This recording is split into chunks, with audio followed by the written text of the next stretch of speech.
Our documentary will highlight the importance of native seed revitalization. Therefore, we believe revitalization is the understanding of the past to benefit the future.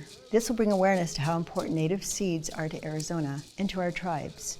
The primary focus of our documentary is the revitalization of corn and squash seeds. Both of these seeds have significant religious and cultural meaning among the tribes throughout the Southwest. Our research will include Pima Maricopa traditional farming techniques and the historical construction of the Phoenix Canal System that was designed by the Hohokam peoples of Arizona.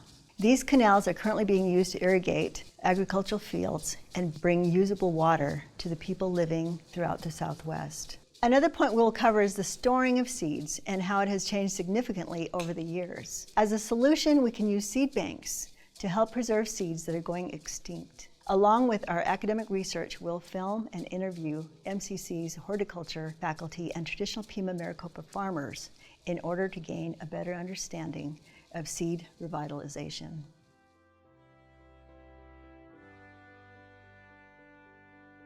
The culture of native seeds have changed very dramatically throughout early culture and modern culture. Native Americans first relied on foods that were indigenous to their region. Early culture of native seeds has gone back thousands of years. The Native American tribes are part of their culture, have many traditions as to how they plant their seeds, how they take care of them, and how they restore them, and many more cultural traditions. Native seeds and crops also have a significant role in their religion, in their food, music, arts, and many more.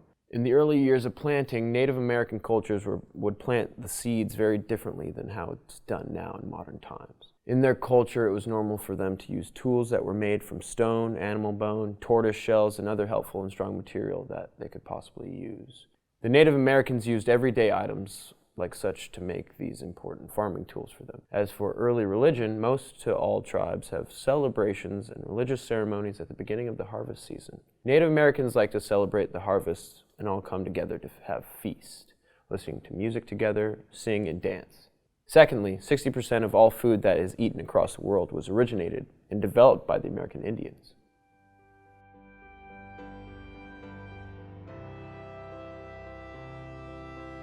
We're so excited to have you here today. If you just want to start off by stating your name and a little bit about yourself. Okay. Larry Robinson, and I'm from the Salt River Pima Maricopa Indian community. I grew up there part-time, but also my dad is from Pine Ridge, South Dakota, and spent some time there. My great-grandmother taught me about the seeds and stuff like that. And my grandmother on my mother's side was always had a large garden that we worked in every year for food that we ate. Corn and tomatoes, chilies and all that. How important was that agriculture when you were growing up? How important was it? It was really important to us because we didn't have much money when I was growing up.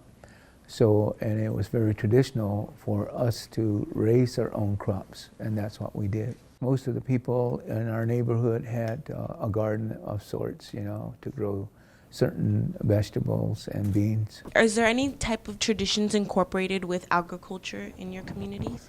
Yes, there was always dancing when harvest time came, and planting time was always a call to the community to come and help each others in what we were doing by raising our own vegetables and food. And a lot of times the men went jackrabbit hunting, and I used to go with the men.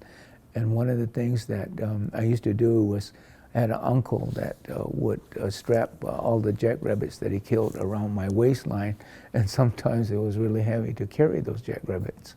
Now that you've seen the sort of agriculture in the gardens change, like how have the traditions changed? Well, when land lease started to become a thing to do with the land, and farmers from the outside, the community, started farming the land, that slowly kind of went away, and it really came back full circle when people started to realize that they weren't getting enough nutrients in their diet, and so that's when people really looked at the lima beans.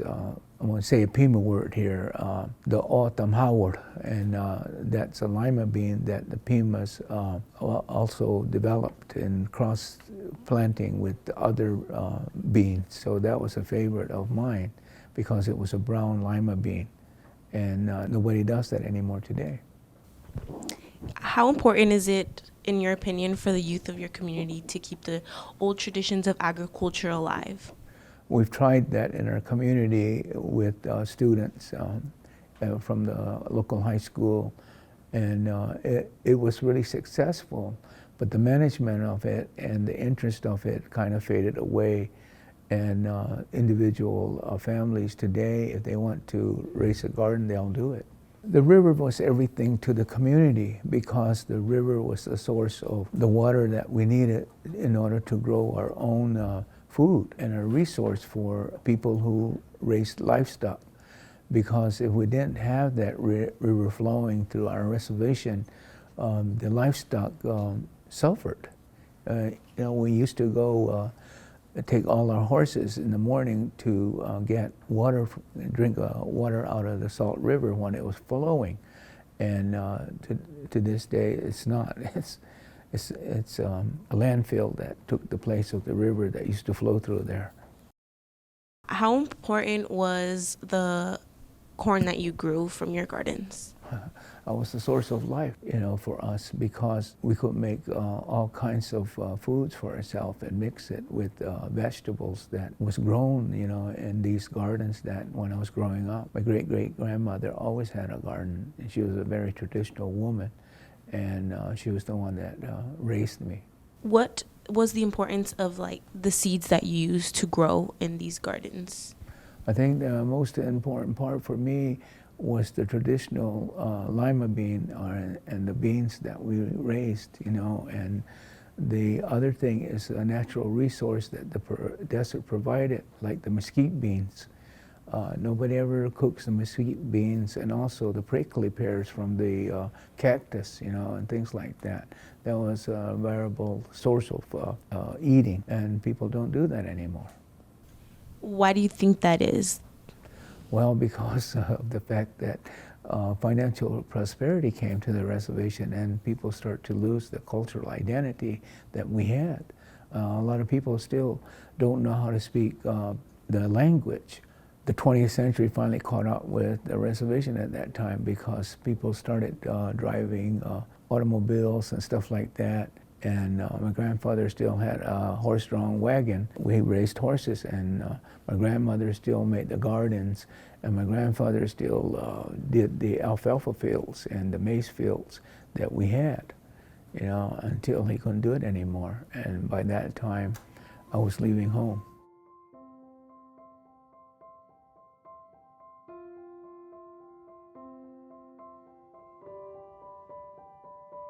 Today, more than ever, native seeds are being forgotten and genetically modified crops are being introduced. With the increasing popularity of genetically modified crops comes the endangerment of native seeds. According to Winona LaDuke, 3/4 of all the crop varieties that existed before the 20th century are extinct. Different organizations know that preserving native seeds is essential and are taking action. One of these organizations would be America's largest non-governmental seed bank, Seed Savers Exchange.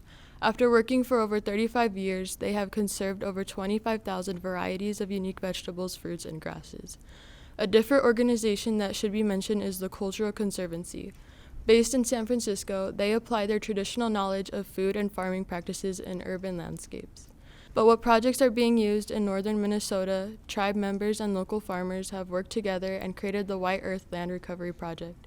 These local farmers grow out 5 or 6 varieties adapted for the region. By producing more corn varieties, these farmers are also increasing the different types of corn found in their local grocery store. A different project created in New York by the Oneida tribe would be 3 Sisters. This program was developed with the goal of boosting the tribe's development through farms that grow and sell white corn products. The outcome of this project was that it reintroduced the 1,400-year-old Iroquois corn into the diet of the local natives. It's time for Arizona to take part in revitalizing the local seeds by creating different organizations and projects similar to those mentioned. With native seed revitalization, individuals should lean towards traditional aspects of native farming thinking, one being the Three Sisters. The Three Sisters are three main crops that Native American tribes have planted together in a harvest: corn, squash, and beans. The concept of companion planting, in which one plant helps the other, is the basic idea behind the Three Sisters. But focusing on this alone glosses over many of the nuances in native garden traditions. The forgotten system tribes once used would lessen the hassle of farming without using excessive chemicals to ruin crops or the environment. Using hills of corn to serve as poles for beans and interplanting with squash to keep down invasive weeds is as much about compatibility and harnessing nature to do part of the work as it is the study. Adding on to this concept, this farming technique keeps communities in touch with their identities of preserving the earth and nature. The Three Sisters system has helped support a culture whose people have used land without destroying it. This method of farming is not meant for large-scale farming, but can be learned from and help produce better agriculture areas for communities. Systems such as the Three Sisters and companion planting bring spiritual appreciation towards the efforts of growing staple crops and revitalizes native seeds.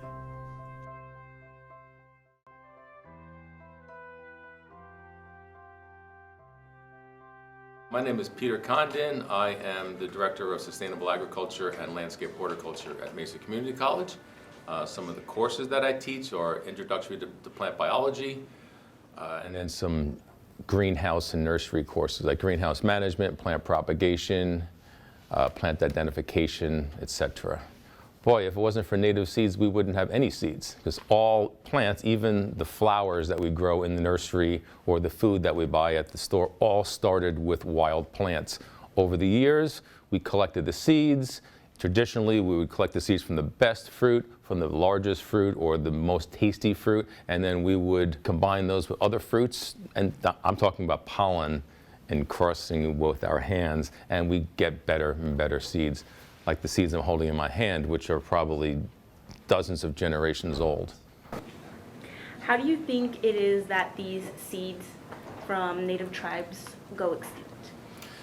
Oh boy, a seed goes extinct because people stop caring about it.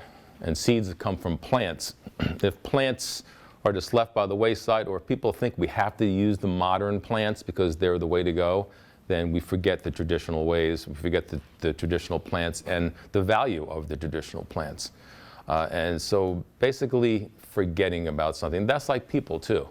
If we forget about people, if we forget about our past, they're just going to disappear and we'll never remember them. The same thing with seeds. The native seed, or the seeds that people first started to use for their food. And then we got, in our opinion, better and better seeds. They're better adapted to soils or better adapted to pests. And then we got way out of control.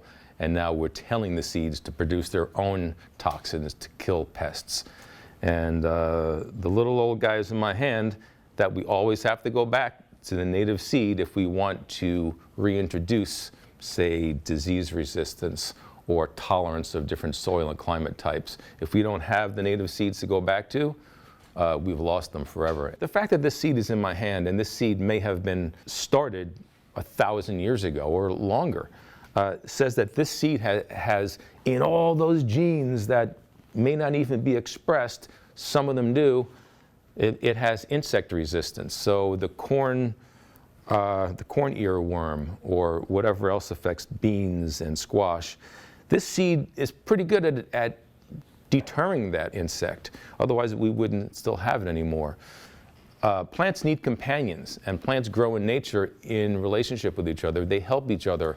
It's been shown that companion plants can add flavor, and they get insect resistance to the other plants. So knowing what plants should grow together, in addition to just the seeds of interest, that's going to help you to have a much better harvest. It's the staple of native diets for generations and generations. And plus, it grows here. Because we live in a pretty harsh climate, if you haven't noticed. It's a really mild spring, but it's going to get hot. And just when it starts getting the hottest, that's when people start to plant. And what grows really well and what people know how to grow is corn, beans, and squash. And with those three, it provides a balanced diet. The whole developed this system of canals coming from the rivers. The Salt River, the Verde River, etc., the Colorado River, because there's no water down here. So they said, gee, there's water up there, let's get it down here. So they did amazing things. They dug by hand huge canals and took that water down to the flatlands where we live here. Other people moved into the area, colonists moved into the area, saw the system and said, wow, you know, this is a pretty good idea. So they expanded it, and then the Central Arizona Project came about.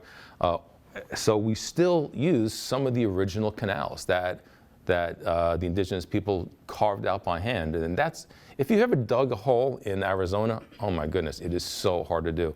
So, but that brought food to where food couldn't grow before. People would plant seeds starting pretty soon in coordination or in time with the monsoon.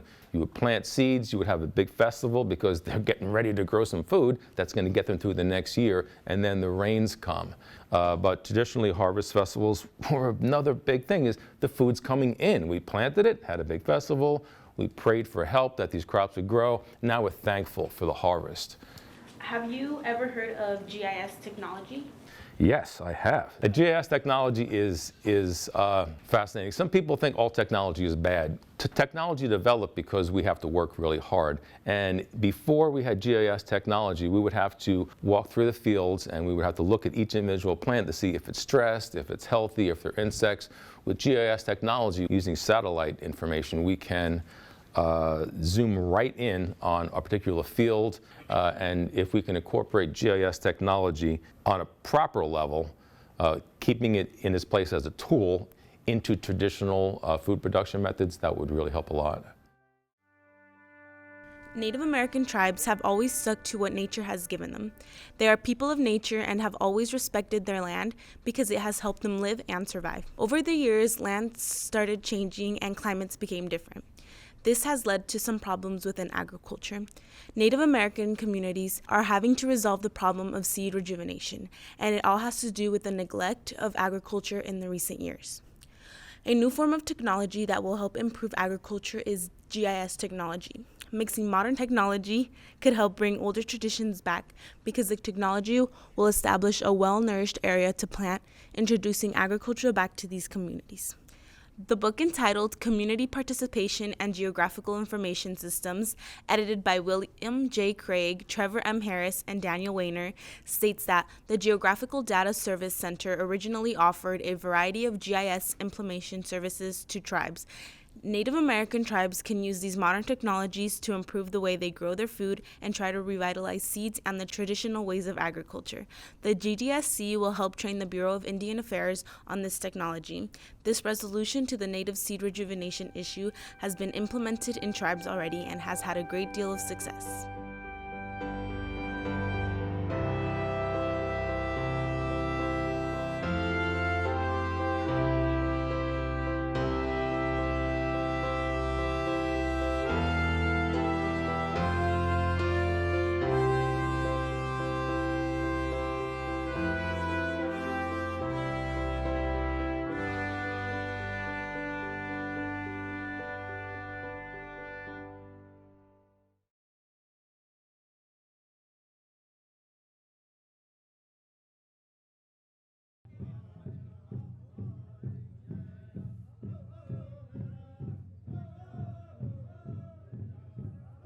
When you hear people say that the native wars of the government taking Indian land, and that happened a long time ago, how does that make you feel? When people come up to me and say, this is not your land is on the reservation, what they don't realize and what they don't understand is that the reservation is a prison. It's a federal land, it's not ours, it's the government's land. And so that upsets me because it's like, you don't understand what our people go through, the poverty that we go through, the unemployment rate that we go through. I live in the reservation and I see every day my people pain, hurting, and They don't understand that Oak Flat is just right next to the reservation. And before the reservation got shrunken by the copper mining, by the U.S. government, Oak Flat was a part of the reservation. And even before that, Oak Flat was our land. And so it upsets me because we are still getting land taken away today. Right now, what is going on today with the bill, with this being passed, it's going on. It's still going on. It has not been the past. It's still here with us.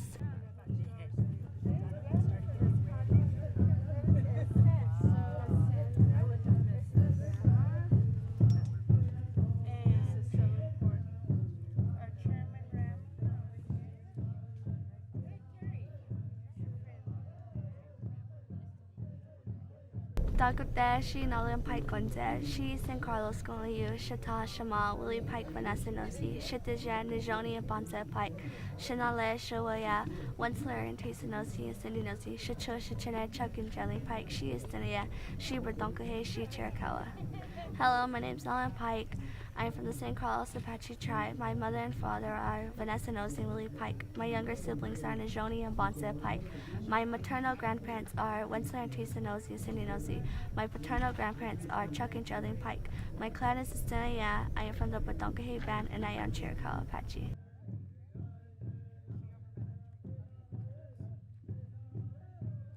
My name is Wensler Nosey. I'm from the San Carlos Apache tribe. I'm a Stinayan, which is to the band of Badonkahe, which is the Chiricahua people. And what we're doing here is having a spiritual gathering on account of what happened in Washington, D.C.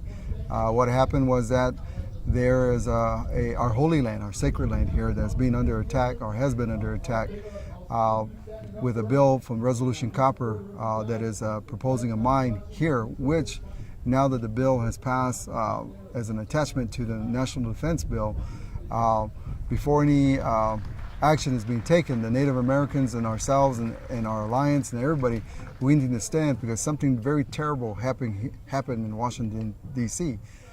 With what they did was that by attaching this bill, they cut off our voices, they cut off our religion, and this affects all Indian country. And in the manner they did, it also affects the world indigenous people, only because indigenous people throughout the world also rely on the United States of being the country that protects our kind of people all over the world, that human rights are protected. But with the United States doing what they did, now affects the whole world because now they have no one to lean on.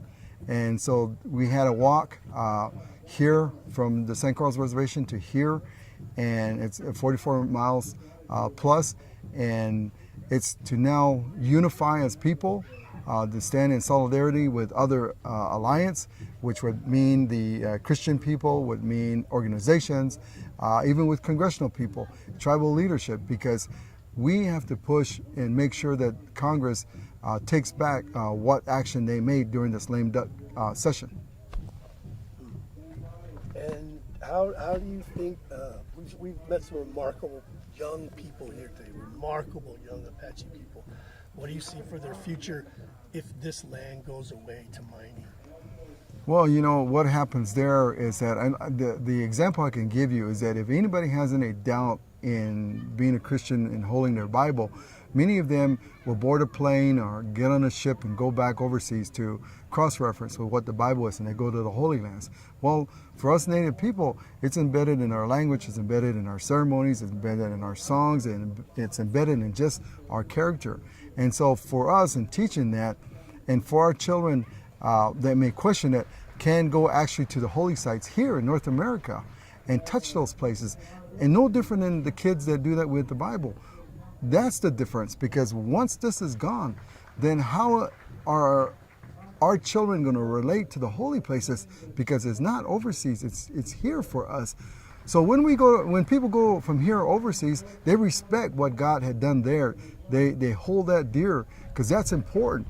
Well, we don't see the difference, but I guess when greed is involved, for individual people, these kind of things, chaos would happen. So it's going to hurt our children, the ones yet to be born, the ones that yet to bear any children will have no reference to take their children to, as my mother did, her grandmother did for her, and then now my daughters for their children, my son for their children, especially them. That's going to be gone.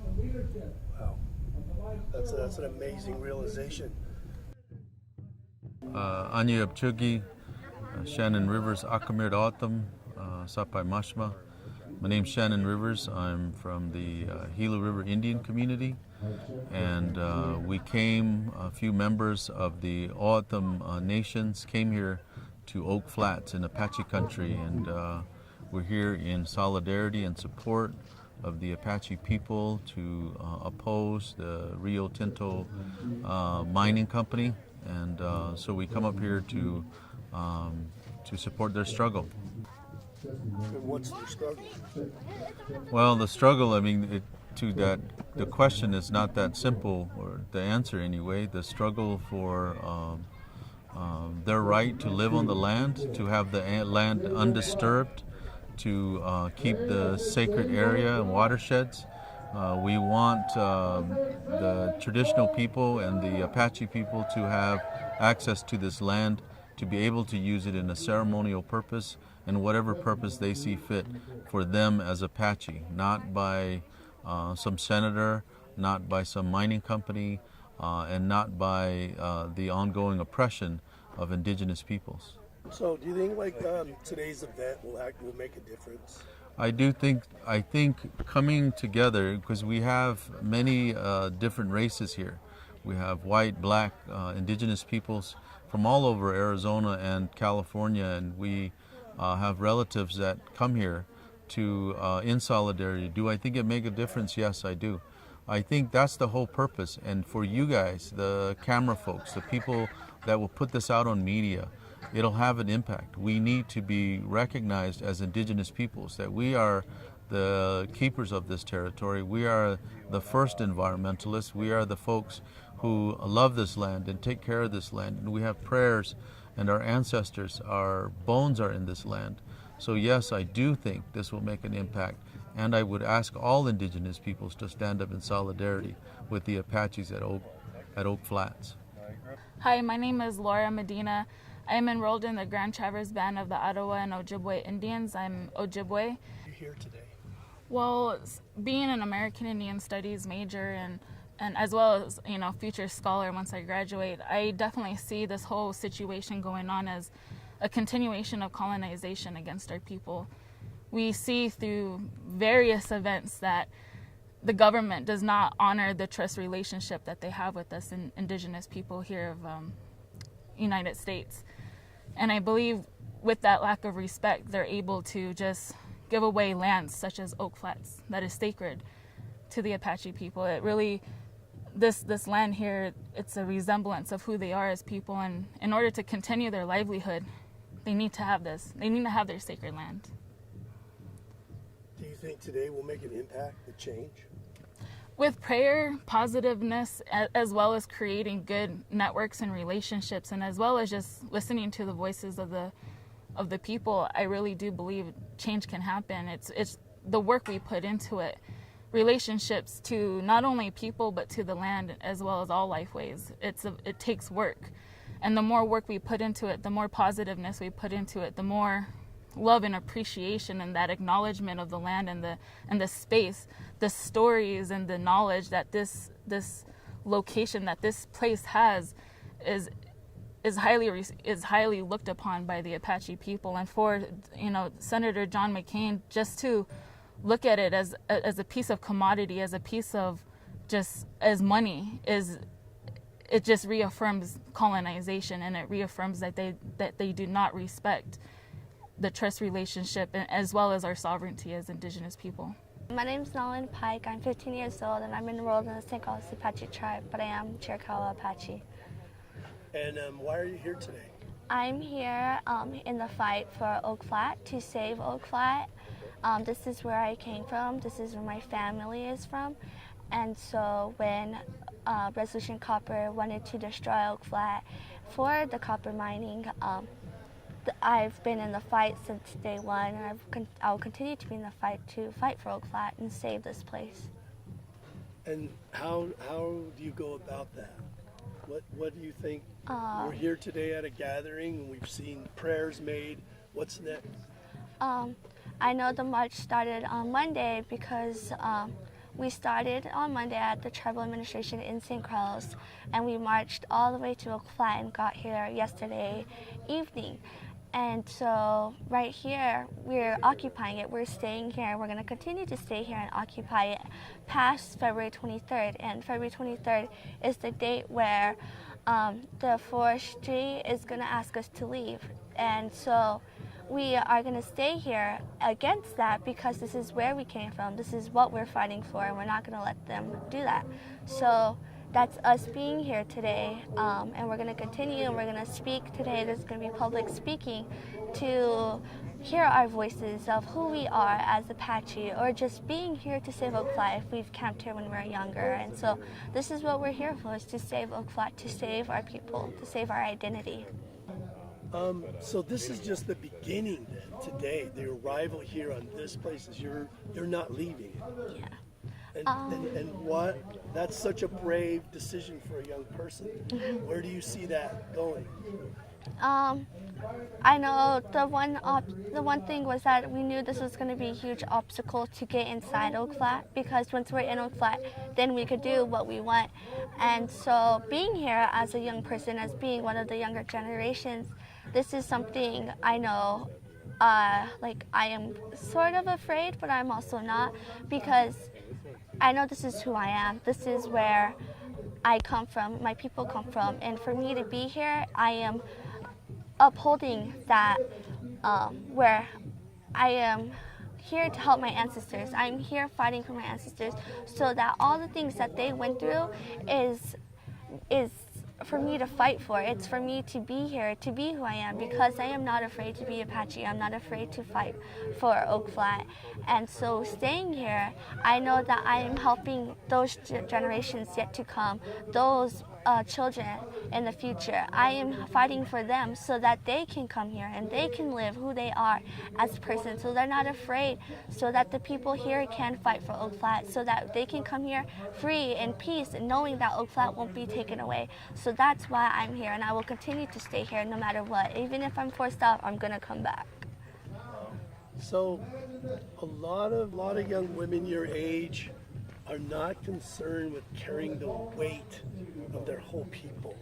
So that is one of the most impressive things I've heard in a long, long time. Where does your strength come from?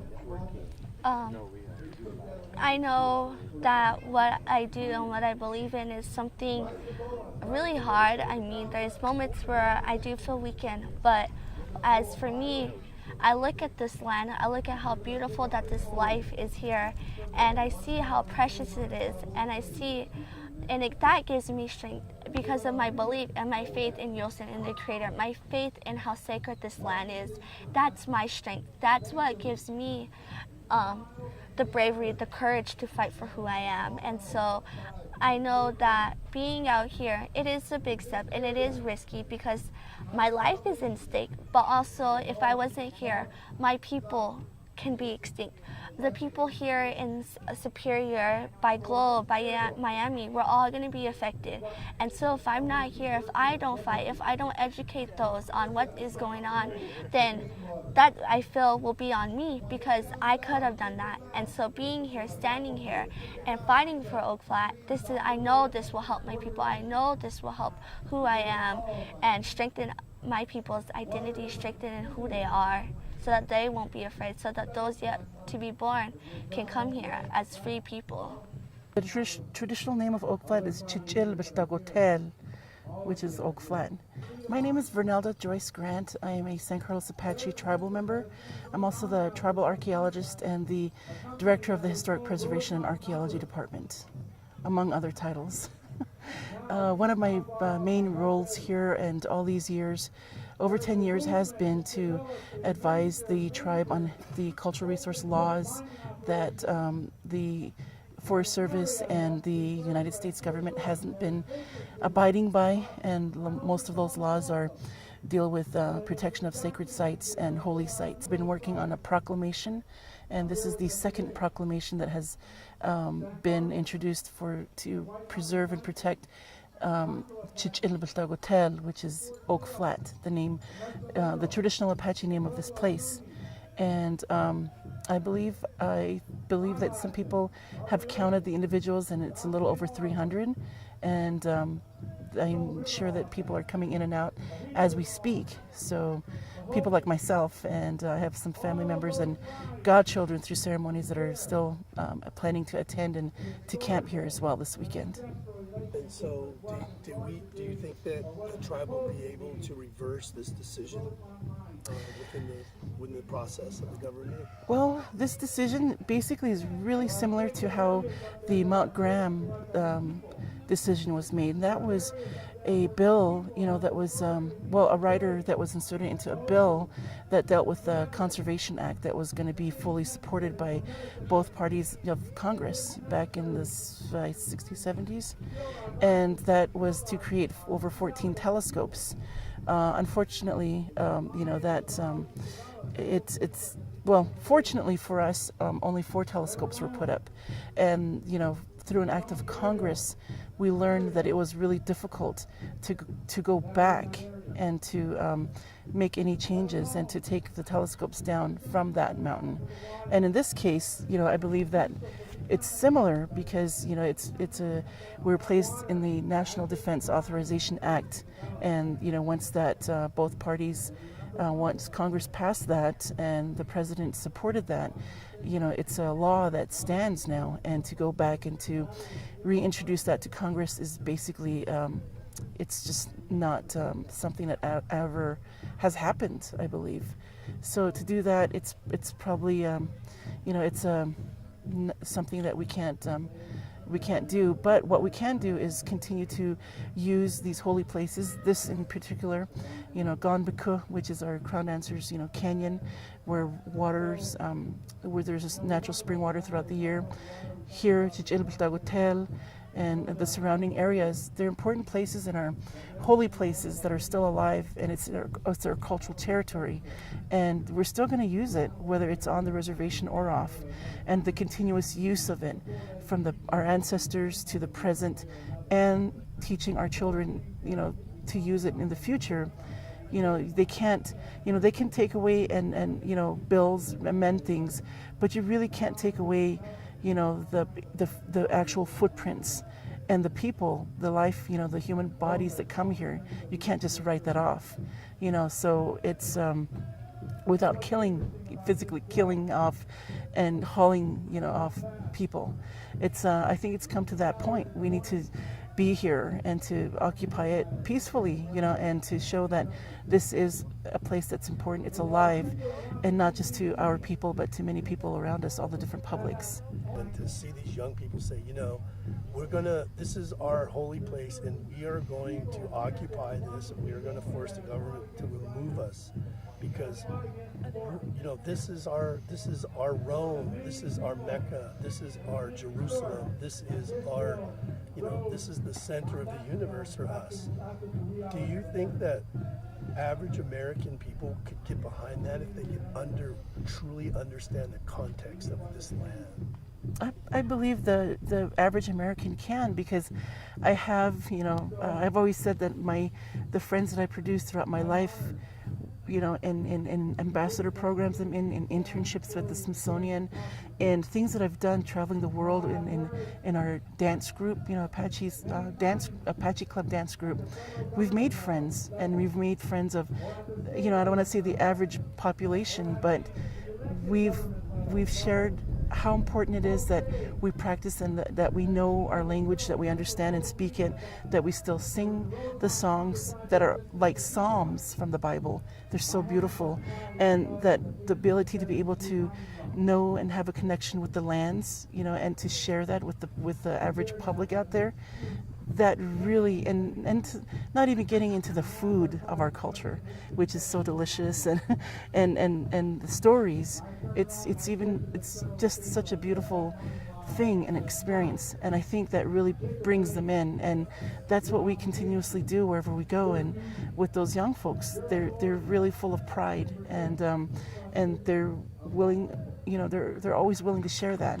And for me, as an archaeologist and as somewhat of a, and a traditional Apache woman, and coming from a little bit of an activist background with my family, it's always been something that I wanted to stand for. It's something that I do for God. It's something I do for Creator, Yusin, Yusin Shata, God the Father. It's something that every time I dance, I dance for God. I dance for Creator. Every time I speak and say things in public and do things in public, I always ask in my prayers that I'm guided by Creator, and that there's a reason why I'm doing what I'm doing as an archaeologist, something that's so 360, of who I really am, way on the other side. And there's a reason, and it's beyond me. And I've always asked for guidance and protection to do the things I do. And I think I believe that, that's living proof of something that is alive and something that exists and something that's worth fighting for. And that's what makes me who I am, is that connection that I have to the land and to Creator. My name is Winona Benali Baza Negro. I'm a member of the Navajo Nation. I'm also an attorney serving with one of the local Indian tribes in Arizona. And I want to express how crucially important it is for everyone across Arizona to get involved in this issue. It is an issue that certainly not only affects the Indian tribes in this area, but it affects all of us across the state. Many mining companies across the state are trying to get a foothold and are trying to bring back mining to the state of Arizona, and we've seen the destructive forces that it engages in. It destroys the environment, it contaminates our water, it pollutes the air, and as we all know, the mining companies bring us false promises of jobs when in fact many of the money that's made off of mining doesn't stay in Arizona. It goes outside the state, and corporate CEOs collect that money and don't give back to our communities or the state of Arizona. And so Arizona voters, I encourage you to certainly learn more about this issue, get involved, contact your state legislators, contact your members of Congress, and let them know that we need to stand together, protect OPFAC, and repeal the legislation that takes this land out of Apache hands, and we need to restore the land back to the people. A pioneer for our tribe, the late Robert Key, fought for our water rights many, many years ago. And here we are today, so many generations later, another 2 generations later, enjoying the reaps of what they fought for in Congress. We are honored, we're thankful to have leaders like that to fight for our rights. What Chairman Rambler, Councilman Nosey, the San Carlos Apache Tribal Council as a whole is fighting for, it's going to benefit our children and our grandchildren. We're thankful for that as the leaders of tomorrow. Next up, we would like to call upon Dennis Welch, Treasurer for the National Congress of American Indians. Imagine that, here he is fighting for our Apache rights, Oak Flat.